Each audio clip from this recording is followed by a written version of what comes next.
bukan lagi jalan anti korupsi, dana haji, urusan syariat, urusan agama, berani dikorupsi, berani dimakan. Woi goblok, lu goblok, lu tolol, lu gak ngerti. Jadi kau Panji, saya kasih nasihat sama kau. Kau jaga kau punya mulut.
Terkait akhlak budi pekerti Nabi Muhammad Sallallahu Alaihi Wasallam, kita bisa mengambil kutipan dari satu sejarah, di mana dalam satu peperangan Nabi Sallallahu Alaihi Wasallam dipanah sehingga retak, sehingga patah gigi-gigi beliau penuh dengan darah. Tapi darah tersebut beliau usap di wajah beliau, beliau usap di badan beliau, agar supaya darah tersebut tidak jatuh di tanah. Karena kalau darah tersebut jatuh di tanah, demi Allah, maka tanah akan menggulingkan para orang-orang kafir yang telah memanah Nabi kita Sayyidina Muhammad Sallallahu Alaihi Wasallam. Kemudian saudara, setelah Nabi penuh dengan darah, berlumuran dengan darah, para sahabat murka. Mereka berkata kepada Nabi Muhammad, "Ya Rasulullah, irfa' yadak." Ya Rasulullah, angkat tanganmu ya Rasulullah. Minta kepada Allah agar supaya Allah mengazab mereka ya Rasulullah. Kami tidak tega ya Rasulullah melihat rahangmu patah ya Rasulullah. Kami tidak tega ya Rasulullah melihat gigi-gigimu runtuh ya Rasulullah.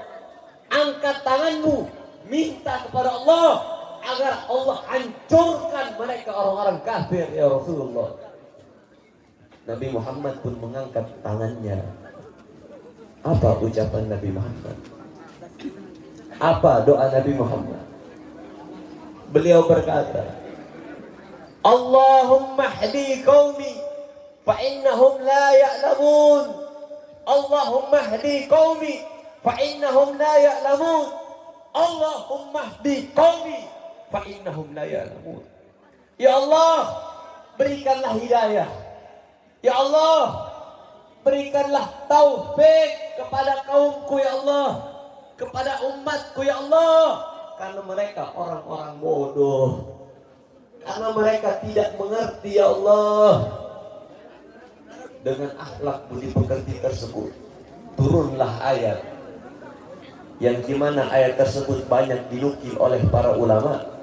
Yang ayat ini asbabun nuzulnya adalah kisah yang Al-Fakir sebutkan, kutip dari sejarah Nabi. Apa ayat tersebut? Qala Allah subhanahu wa ta'ala, wa innaka la'ala khuluqin adzim. Allah bahkan memuji bagaimana akhlak budi pekertinya Nabi. Sungguh benar-benar engkau wahai Muhammad benar-benar berada di atas budi pekerti yang luar biasa. Benar-benar berada di atas akhlakul karimah yang sangat agung, yang sangat mulia. Al-Fakir mau nanya, apakah ada pujian yang melebihi daripada pujian Allah Subhanahu wa ta'ala? Tidak ada. sebaik-baiknya pujian adalah pujian Allah Subhanahu wa Ta'ala. Kemudian setelah itu Allah berkata kepada Nabi Muhammad, wahai Muhammad, jika kau mau, semua tasarruf umatmu, semua urusan umatmu akan kuberikan kepadamu. Artinya apa?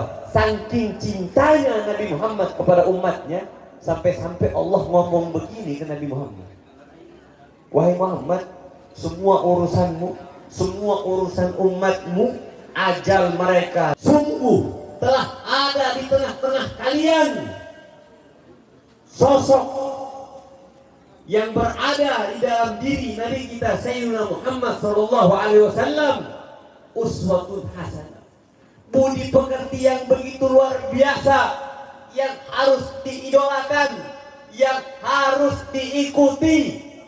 Jangan kayak zaman sekarang, anak-anak muda cintanya sama orang-orang kafir, cintanya sama artis, cintanya sama tukang lawak, tiap hari main ML.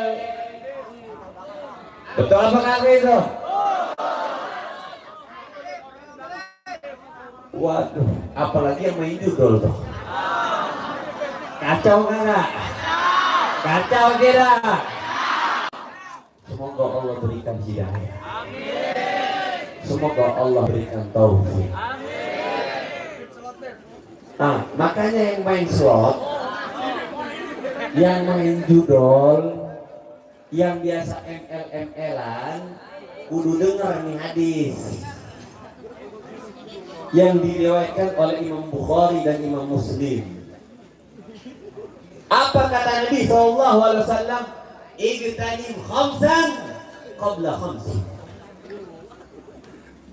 Ambillah kesempatan di dalam 5 sebelum datangnya 5.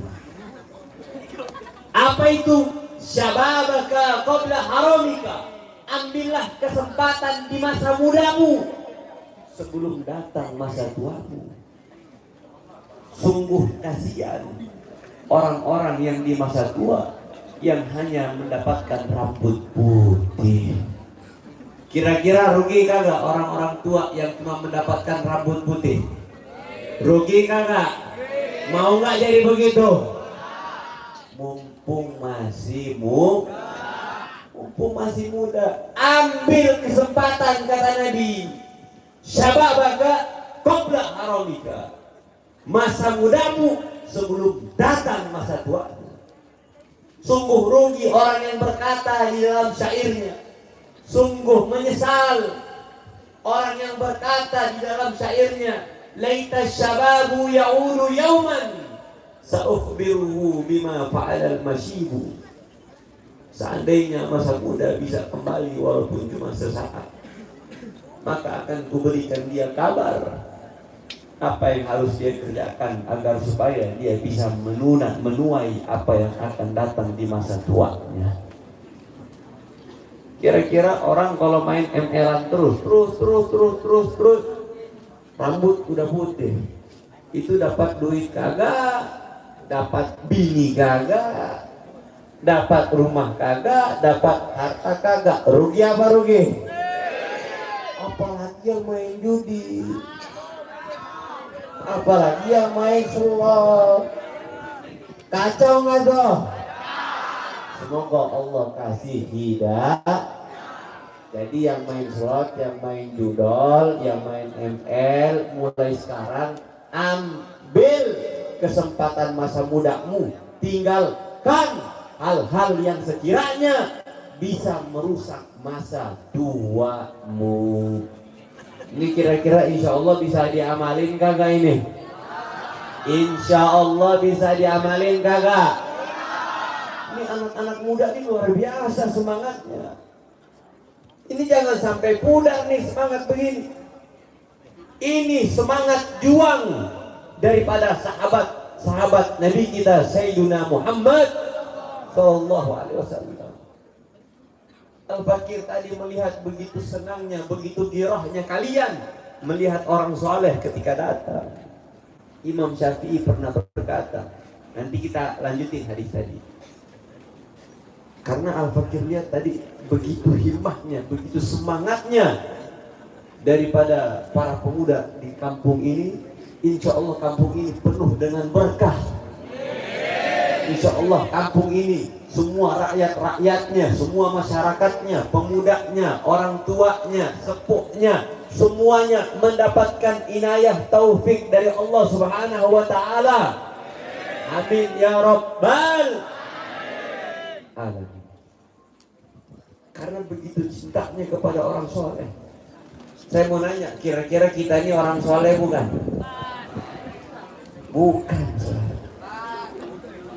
Imam Syafi'i pernah berkata begini. Ini Imam Syafi'i ini yang hidup di abad kedua, lahir abad 154 Hijriah. Kata beliau apa? Uhibbus shalihin. Aku cinta orang-orang soleh.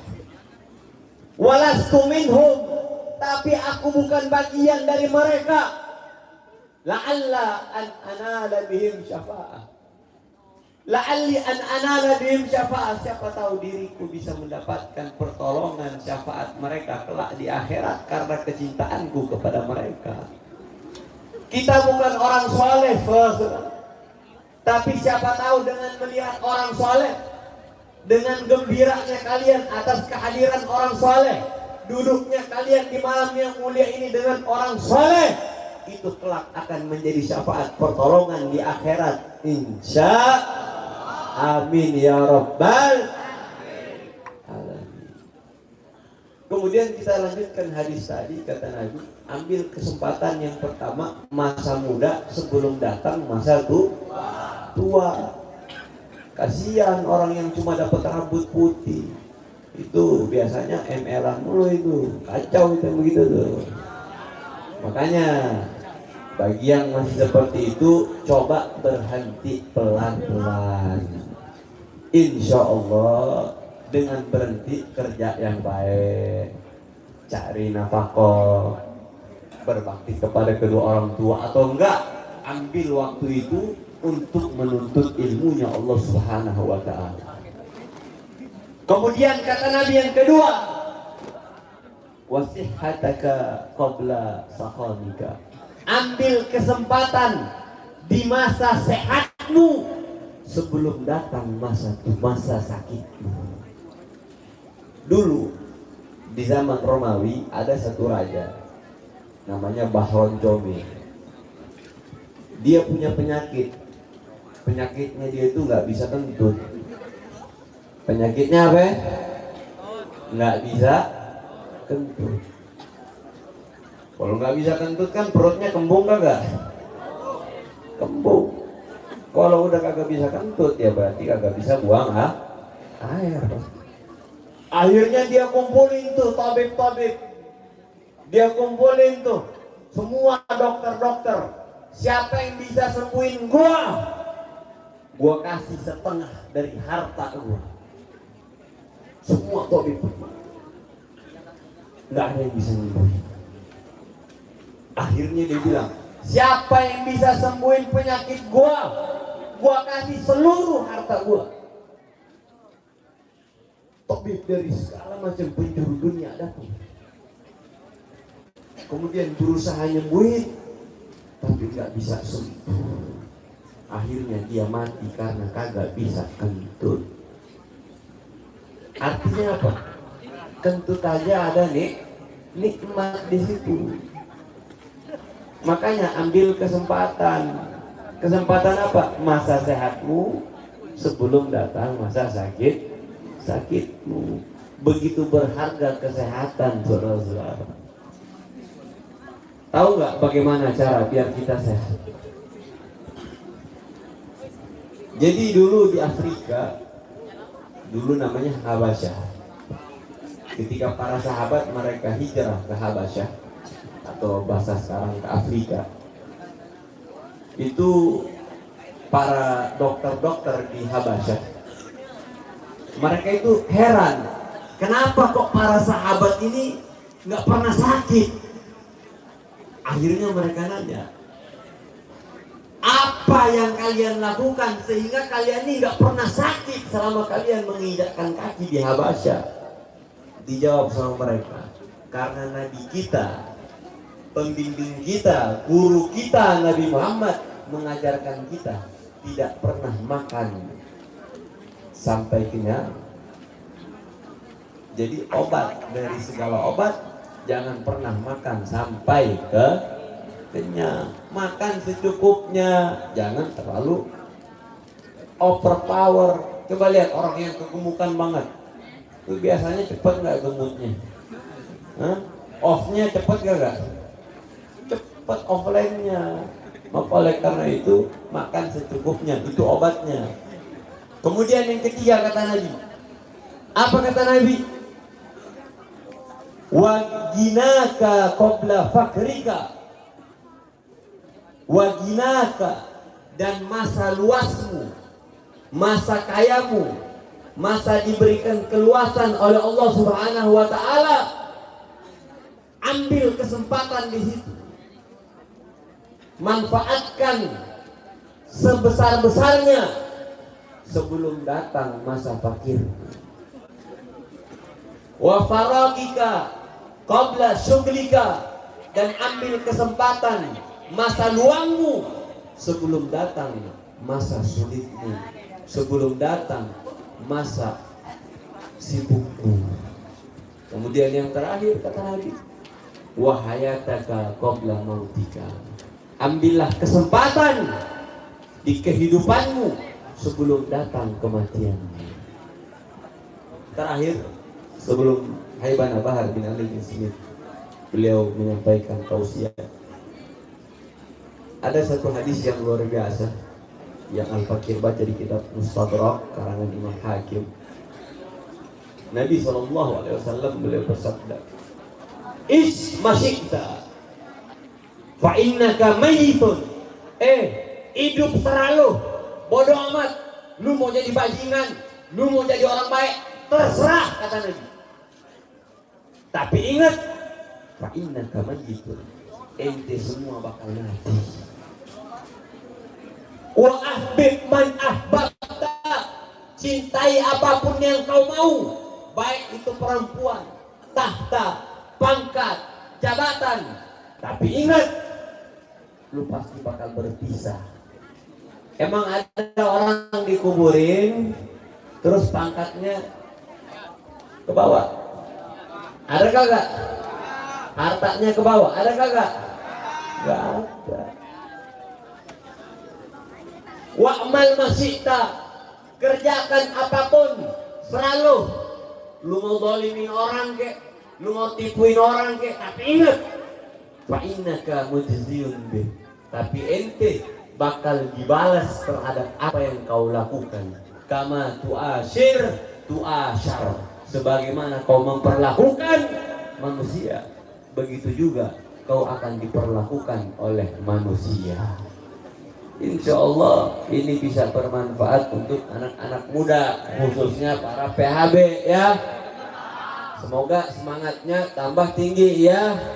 Dengan kehadiran Haibana Bahar bin Ali bin Smith, kira-kira senang tidak? Bahagia tidak? Mari kita sebelum beliau sampaikan tausiah beliau, biar tambah semangat lagi, kita qasidah daripada prajurit pembela Rasulullah. Ayo semua sama-sama, prajurit pembela Rasulullah.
فليتفضل حبيب مشكورا. صلوا على محمد.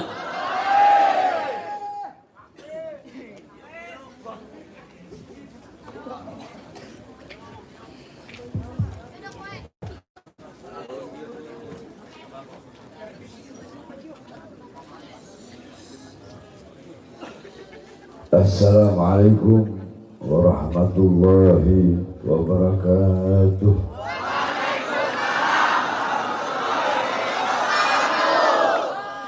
Alhamdulillah, alhamdulillahil ahad. Wassalatu wassalam ala man fis sama ismuhu Ahmad wa fil ardi ismuhu Muhammad wa ala alihi wa sahbihi wa ba'd. Saya cintai, saya muliakan segenap para alim ulama, para habaib, para kiai, para asatidz, para tuan guru, segenap tokoh masyarakat, segenap aparat pemerintah, wabil khusus sahibul bait, sahibul hajat. Saya cintai, yang saya muliakan seluruh anak-anak saya, yaitu anak-anak PHB yang lebih muda dari saya anggap seperti anak saya. Yang lebih tua dari saya anggap seperti orang tua saya. Maka saya tidak perlu terlalu banyak berbicara, karena tadi telah disampaikan oleh adik saya Habib Zain. Mudah-mudahan bermanfaat untuk disampaikan. Saya punya rahang sebelah kiri ini patah, saya kecelakaan. Rahang sebelah kiri ini patah. Sebenarnya nggak boleh ngomong, gitu ya. Nah, ada itu kalau untuk dakwah untuk baginda Nabi Muhammad SAW. Sedikit saudara-saudara, di bulan yang mulia ini, yaitu bulan Rajab, terdapat peristiwa yang mulia, peristiwa yang agung, peristiwa yang dimana peristiwa tersebut adalah baginda Nabi besar Muhammad mendapatkan suatu perintah yang mulia, suatu perintah yang agung, suatu perintah yang begitu luar biasa, perintah yang dimana ketika Allah memerintahkan perintah-perintah yang lain cukup melalui Al-Quran. Allah perintahkan haji cukup melalui Quran. Allah perintahkan puasa cukup melalui Quran. Allah perintahkan berbuat baik kepada ini, berbuat baik kepada ini, berbuat baik kepada ini cukup melalui Al-Quran. Tapi perintah yang satu ini tidak cukup melalui Al-Quran. Allah undang langsung Nabi Muhammad untuk menerima perintah tersebut. Kenapa? Karena begitu pentingnya perintah itu. Ibarat kata kalau saya mau ngasih perintah-perintah yang biasa cukup lewat WhatsApp.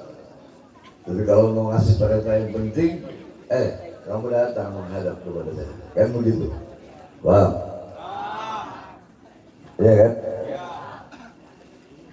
Nah, apa perintah tersebut? Perintah tersebut adalah perintah tersebut adalah Saudara-saudara, as-salatu ra'sul ibadah. Itu semua sudah kita ketahui. Salat itu adalah pemimpinnya dari seluruh amal ibadah. Salat pemimpinnya ibadah.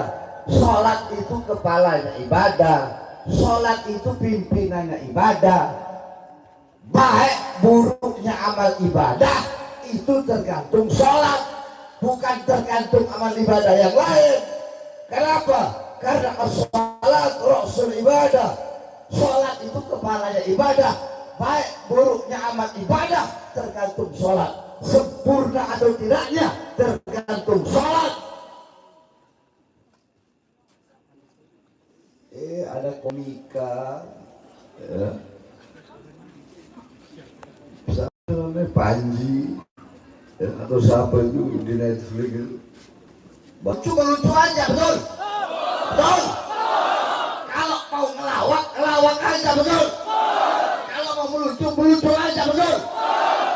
Kalian mau melawak, kalian mau melucu, jangan mau bawa sholat sehingga kalian hinakan sholat, kalian merendahkan sholat. Padahal sholat sesuatu yang mulia, sesuatu yang agung, sesuatu yang luhur, tetapi dinistakan. Goblok masa bilang nyari pemimpin harus yang bagus amal ibadahnya. Ya emang nyari pemimpin harus yang bagus sholat. Nyari pemimpin emang harus yang jangan bolong-bolong sholat.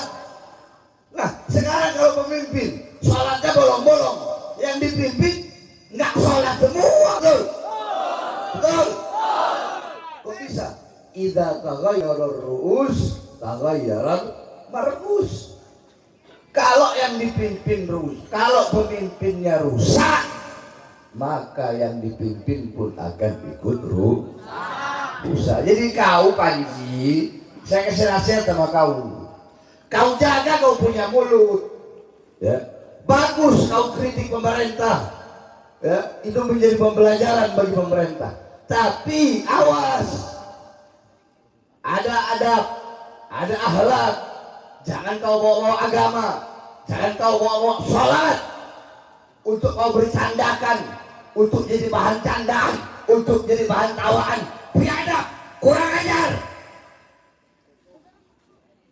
Makanya kita nggak boleh diem. Kalau kita diem, ya, sholat dihinakan, direndahkan, kita diem, besok bakal lebih banyak ada orang-orang yang lebih menghinakan sholat, menghinakan yang lain, menghinakan jilbab, dan menghinakan yang lain-lain, ya saudara-saudara. Saya perkara seperti ini biar karena bayangan, biar karena bayangan, biar karena lawan, kurang keras, biar karena lawan, biar karena lawan, biar karena lawan. Berarti yang telah dilakukan oleh Panji, biadab apa tidak? Biadab apa tidak? Biadab apa tidak? Bodoh apa tidak? Bodoh apa tidak? Bodoh apa tidak? Orang bodoh ngomongin agama, goblok lu, tolol. Kalau mau melucu aja, jangan bawa sholat di dalam lucuanmu untuk dijadikan bahan candaan, bahan tawaan. Akhirnya apa? Sehingga apa? Terjadilah istihza. Akhirnya apa? Penghinaan terhadap agama. Penghinaan terhadap agama. Emang milih pemimpin harus dilihat dari sholatnya, dilihat dari ibadahnya, bagus enggak, baik enggak.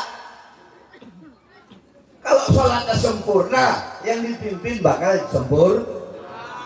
Nah, kalau pemimpinnya bangsat, pemimpinnya biadab, pemimpinnya tolol, pemimpinnya mabok, pemimpinnya narkoba, yang dipimpin bejat semua, betul?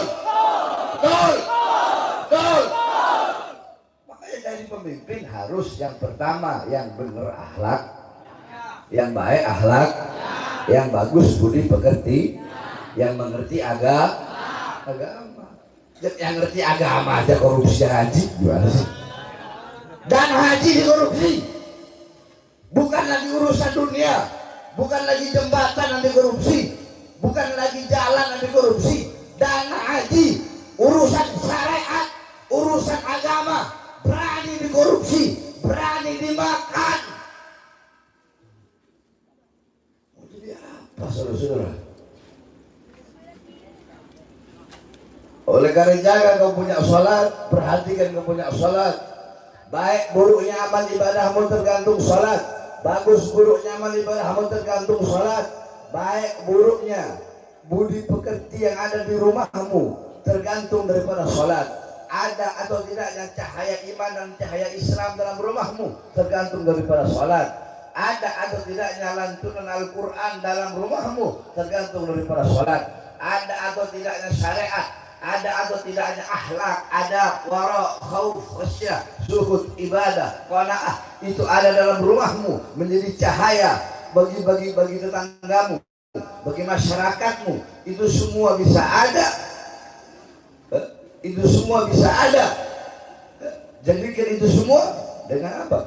Dengan ajaran baginda Nabi besar Muhammad sallallahu alaihi wasallam. Oleh karenanya hidupkan dengan salat. hidupkan dengan sholat. Karena sholat itu pemimpinnya ibadah. Sahabat paham? Sholat pemimpinnya ibadah. Jadi kalau ada orang ngomong ini, milih pemimpin, kok dilihat dari sholatnya bolong-bolong apa enggak, kan begitu kan bahasanya kan? Begitu nggak bahasanya? Begitu. Milih pemimpin itu, woi goblok, lu goblok, lu tolol, lu nggak ngerti. Kalau orang milih pemimpin sholatnya bolong-bolong, yang dipimpin tidak sholat semua, saudara-saudara. Orang jadi pemimpin sholatnya sempurna, yang dipimpin aja masih banyak yang belum sempurna. Betul? Betul? Betul? Apalagi yang tidak sempurna.